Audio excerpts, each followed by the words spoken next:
بھئی حضور سے پیار کے دعویٰ کرنے والا ایک تو کوئی بولے کہ میں کھڑا ہوں میدان میں، خدا را شریعت اسلامیہ کے ساتھ اپنے آپ کو وابستہ کریں، اور شریعت آپ کے لیے آسان کر دے گی زندگی گزارنا۔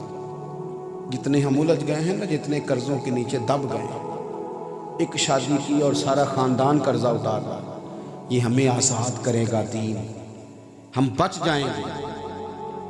اور آج کی اس تقریب میں جہاں میں آپ کو لانا چاہتا تھا وہاں میں لے آیا۔ اب بات میں نے سمیٹ دینی ہے، تھوڑی دیر میں آپ میری بات پر توجہ کریں گے۔ ایک بات اور اپنی زندگی میں سمجھیں، یہ جو دین اسلام ہے نا، اس کا بہت سارا کام ابھی دنیا میں ہونا باقی ہے، بہت سارا، وہ سارا سرکار کے کرم سے ہی ہوگا۔ اور جب حضور کے غلام وہ کام کریں گے تو نبی کریم کی مدد شامل حال ہوگی۔ اللہ کا فضل، 4.5 ارب کافر ہے جس کو دین کا پیغام دینا ہے، جنہیں غلط گائیڈ کیا گیا اسلام کے بارے میں۔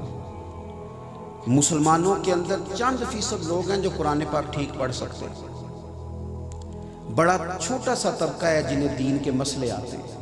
میں اکثر کہتا ہوں کہ شادی سے پہلے اتنے دن پہلے فرنیچر کا آرڈر دیتے ہو، اتنے دن پہلے شیروانی کا آرڈر دیتے ہو، اگر 2 گھنٹے بچے اور بچی کو بٹھاؤ نا کسی دین جاننے والے عالم اور معلمہ کے پاس، تو نکاح طلاق کے مسئلے سیکھ لیں۔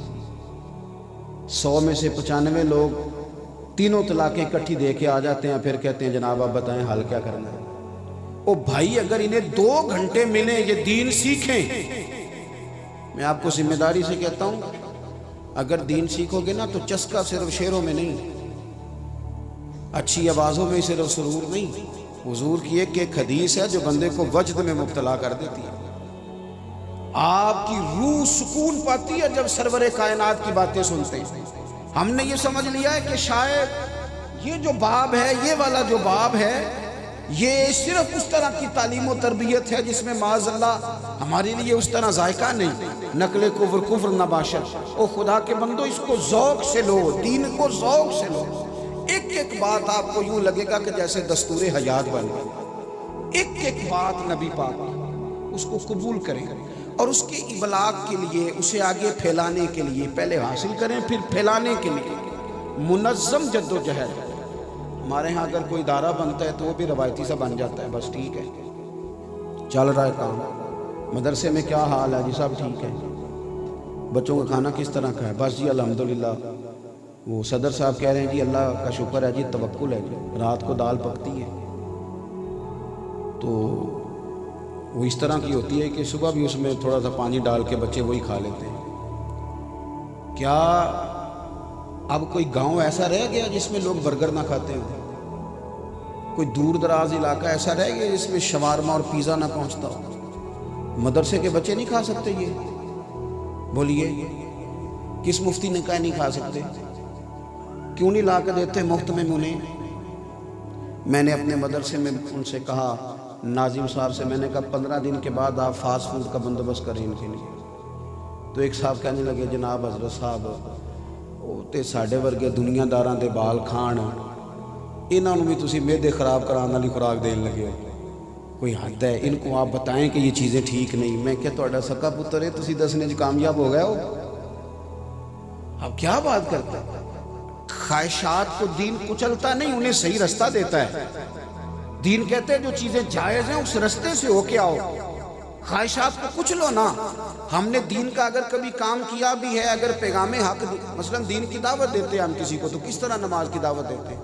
اور آ جایا کرو کدی مسیتے کنے پیسے کتے کھڑنے نہیں، تو اس طرح وہ آ جائے گا، وہ کہندہ ہے تو اپنی قبریں پہنے ہیں تے میں اپنی پہنا، تو موج کر۔ میں کہتا ہوں دوستوں کو کہ 50,000 روپے کی ضرورت پڑ جائے نا کبھی کسی سے ادھار، تو بندے ٹیلی فون کر کے ڈائریکٹ پیسے نہیں مانگتے، کہندے بھائیا کتنے میں کم پہ گیا سی؟ وہ کہندہ یار تو دس میں تے بڑی دور ہاں، کہندہ تو 2 بجے مل پاویں، میں تینوں فون تے نہیں دس سکتا۔ وہ تو دس یار میں تو پتہ نہیں کدوں ہونا، وہ تو سویرے مل لئی، پھر فون ملاقات کر کے بھی فوراً پیسے نہیں مانگتے، پھر بھی منت کرتے ہیں، کہتے ہیں بڑی ضرورت ہے، تیرے بغیر بات کوئی نہیں سنتا۔ اتنی جدوجہد کر کے پھر وعدہ بھی دیتے ہیں وقت پہ لوٹا دوں گا، بڑے آخر میں جا کہتے ہیں وہ 50,000 کی ضرورت تھی۔ اپنے حق میں قائل کرنا ہو تو ساری باتیں آتی ہیں، اور اگر رب رسول کے حق میں قائل کرنا ہو، دین کی دعوت کو اس کو منظم کر کے، اس میں خلوص پیدا کر کے، اس کو سونا کر کے، اور اداروں کو بڑا اعلیٰ قسم کا منج دے کے، اس میں خوبصورتی لا کے، یعنی اساتذہ کا بھی حق ہے، مدارس کے اساتذہ کا بھی، وہ اچھا لباس پہنیں، وہ اچھی جگہ پر بیٹھیں، وہ اچھا کھانا کھائیں۔ جو آپ کا بھی امام ہے، آپ کہتے ہیں نا پیچھے اسے، تو آپ کا امام ہے نا، تو اگر امام کے اور مقتدی کے کپڑے چلیں اس کے اچھے نہیں تو ایک جیسے ہو جائیں تو کوئی حرج ہے؟ لیکن وہ تو سارا محلہ تفتیش کرتا ہے بھی انہیں موٹر سائیکل کتوں لے لیں، یہ کیا مطلب چکر چل گیا اس نے موٹر سائیکل خرید لی ہے؟ تھوڑا سا دین کے معاملات کو ہم نے منظم کرنا ہے، اور وہ سارے ذرائع آپ دیکھیں، یہ ہمارا حالانکہ کوئی بہت اچھا نظام نہیں ہے ملک کا نظام تعلیم، لیکن اس کے اندر کتنے اخراجات ہیں۔ اساتذہ کے علاوہ آپ ملازمین گنے تو گن نہیں سکتے، تو ہم جس نظام کو لے کر چل رہے ہیں اللہ کے فضل سے بڑا کام ہو رہا ہے، لیکن اس کو منظم کریں، اس میں درد پیدا کریں، اس میں شوق پیدا کریں۔ پرانے جتنے مدارس تھے وہ علماء نہیں بناتے تھے، علماء پڑھاتے تھے، مدارس تو نواب بناتے تھے، سیٹھ صاحب بناتے تھے، عالی شان مدرسہ بنا کے عالم سے کہتے تھے آئیے اور پڑھائیے، آپ کو کوئی دقت نہیں ہوگی، کچھ نہیں کرنا پڑے گا، آپ بتائیے کون سی کتاب چاہیے ہم فراہم کریں گے۔ بڑے بڑے لوگ یہ کام کرتے تھے، اس میں درد لائیں۔ میں نے بات سمیٹنی ہے، ایک گویہ تھا، اس کا نام زازان تھا، آواز بڑی سریلی تھی۔ ایک جگہ وہ معاذ اللہ گانا گا رہا تھا، وہاں سے حضرت عبداللہ ابن مسعود گزرے رضی اللہ تعالی عنہ، اور حضرت عبداللہ ابن مسعود وہ خوبصورت صحابی ہیں کہ میرے محبوب کریم علیہ السلام نے فرمایا ان سے قرآن سیکھا کرو، یہ اس طرح پڑھتے ہیں جس طرح میرے اوپر نازل ہوا ہے۔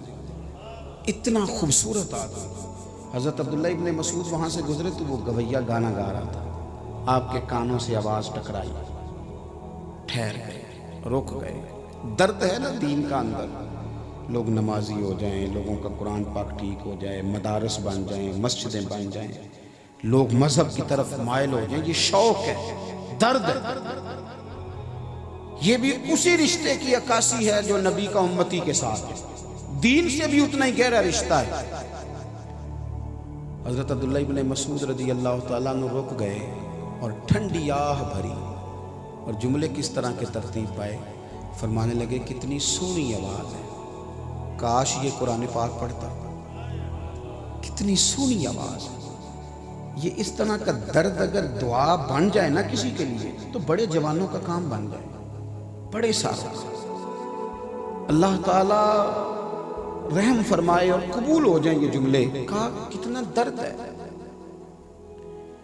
آپ نے یہ بات کی اور بات کر کے آگے تشریف لے گئے، وہ ان کا پروگرام ختم ہوا، وہ گویہ باہر آیا، ایک شخص نے اسے روک کے کہا سن آج پتہ کیا ہوا ہے؟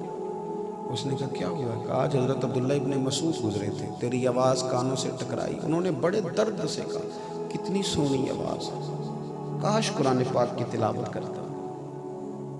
کہنے لگا اے سچ بتاؤ انہوں نے میرے بارے میں کہا، میرے جیسے شخص کے بارے میں، صحابی رسول نے اتنی بڑی بات، میں کہاں اور وہ کہاں، میرے بارے میں کہا ہے؟ کھول کے رویا، نے کہا ہاں کہا بھی ہے اور بڑے درد سے کہا ہے۔ دیکھو وہ درد جب ہو تو وہ کہاں کہاں، کوئی بیٹھا ہوا مجھے دور دعا دیتا ہے، میں ڈوبتا ہوں سمندر اچھال دیتا ہے۔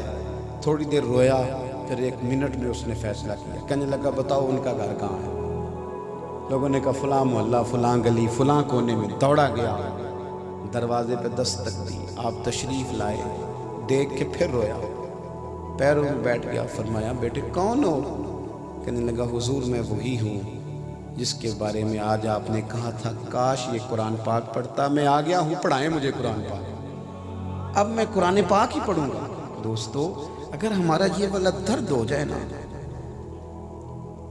واز رہ گئے، تقریریں لمبی رہ گئیں، اس میں نصیحت کم ہو گئی، بہت اچھی آوازیں یہ سارے کام بڑے اچھے ہیں، بڑے عمدہ ہیں، کوئی کسی انداز میں بھی دین کی بات کرے، لیکن اگر ہم سارے تھوڑی تھوڑی دعوت دینے والے بن جائیں، زیادہ نہیں تو ایک دوست کے تو مشیر ہم بھی ہوتے ہی ہیں نا، اگر اسے تھوڑا تھوڑا لائیں، مسجد کی طرف مائل کریں، مشکل کام نہیں، آپ کو 3-4 دفعہ کہنا پڑے گا میرے ساتھ چل، پھر ایک وقت وہ آئے گا کہ وہ آپ سے کہے گا اب تو میرے ساتھ چل، تھوڑا سا ایک دوسرے کا بازو تھامیں۔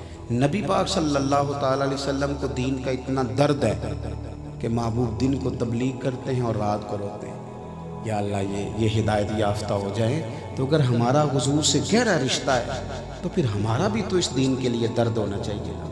بہت اچھی منصوبہ بندی ہو، بہترین انداز میں اور منظم انداز میں اشاعت دین اور ابلاغ دین کا کام ہو، یہ ساری وہ چیزیں ہیں جو ہمارا نبی کریم علیہ السلام سے رشتہ مضبوط کریں گی۔ پھر آخر میں اللہ کی بارگاہ میں دعا کرتا ہوں، اتنی خوبصورت بزم اور اتنا خوبصورت اہتمام جن لوگوں نے کیا، اللہ تعالیٰ انہیں بہترین صلہ عطا فرمائے۔